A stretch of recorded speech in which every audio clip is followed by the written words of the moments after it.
Kolla e thatë dhe kolla me sekret, për nga serioziteti dhe tempoja e rrezikshmërisë. Si i dallojmë këto? Zakonisht është pikërisht kështu, kolla ndahet në dy grupe, kollën e thatë edhe kollën me sekrecione ose kollën me kelbazë që njihet në popullat.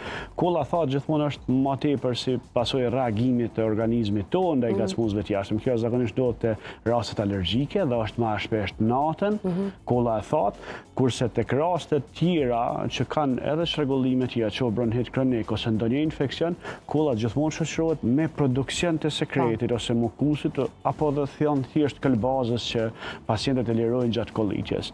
Serioziteti nuk mund të përcaktohet vetëm nëse kolla është e thatë ose me pranitë e sekrecioneve.